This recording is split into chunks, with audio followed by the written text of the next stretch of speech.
Right guys, it's the tube change video on how to do this on a Crate V series. This particular one is the V30. It's the V3112T, the T standing for tone tubby speaker that comes with this one. I love it. If you want to hear the amp, you can check out my other YouTube videos, but this one is for the guys with this amp, the V32 Palomino, and perhaps even the V16. I'm not sure how the cabinet format, if it's similar to this one or not on the other Crate V series amps, but if it is, you're in luck, because this is going to show you how easy it is to swap out these tubes.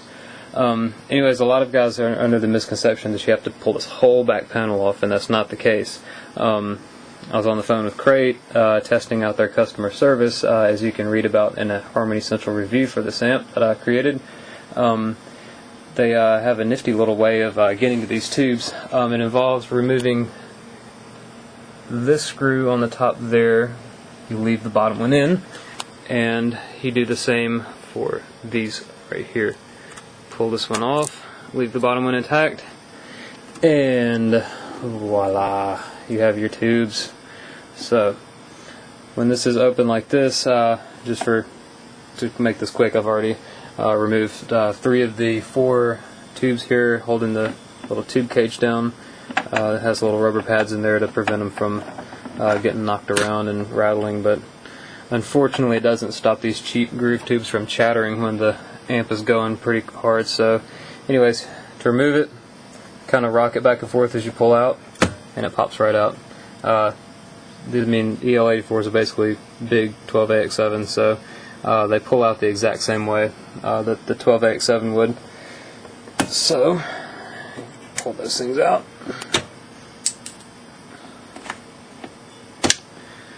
And we have a new set of Mullard EL84s. These are not the Softtech labeled ones. These are the new sensor ones I got from Doug at Doug's Tubes. He recommends them highly, so I'll take Doug's word for it. He's got a pretty good track record with me so far, so I'll take his word on it. Seems like all the EL84s from his website are about the same price, so wasn't a huge price difference, but they're about $70 for the whole set of them sent to me.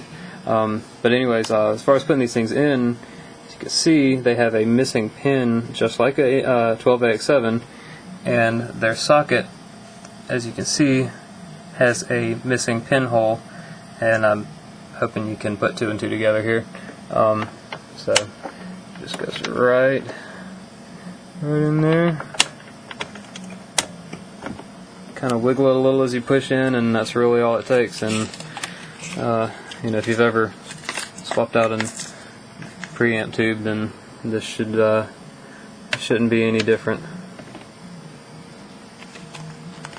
Get the 4th one in there.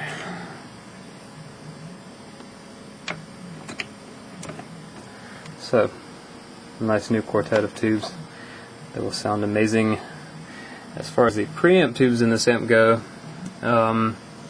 these little caps are spring-loaded, so they're pushing up and pushing down on the tubes to keep them securely in their sockets. So how to get to these preamp tubes: take it, twist it, and it will pop off automatically. And as you can see, it has a little notch on each side, and these correspond with little notches there and another one on the bottom. So when you're putting it back in, you align the notches into the notch holes, and while you're pushing down, you twist, and they'll sort of catch themselves and lock into place. So that's how you change out the preamp tubes. And just like the EL84s, they just wiggle and pull right out. And on this one, I'm using a good old GE 5751 in the initial preamp. This is the phase inverter socket. Might as well go through and show you guys what I'm using. So I'm really pleased with the results that I've got with these tubes. The primary one is always closest to the input jack, or usually. I won't say always, because I'm sure there are some amps that don't have them like this. 12AX7 Tungsol reissue. Let's see. That one goes back in there. And this one is another new sensor Mullard reissue, also from Doug. Very good tube. It's got a nice dark, smooth tone to it without being muddy or lacking definition. So it's got a good amount of bite and a good blend of smoothness along with it.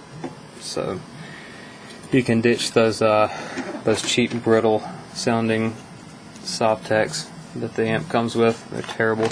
So anyways, really all there's left to do is put this thing back on, attach the 4 little screws and swing it back up, put the 2 screws back in, and jam out.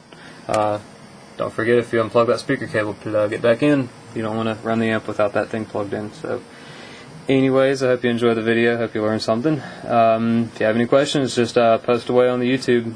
Thanks a lot.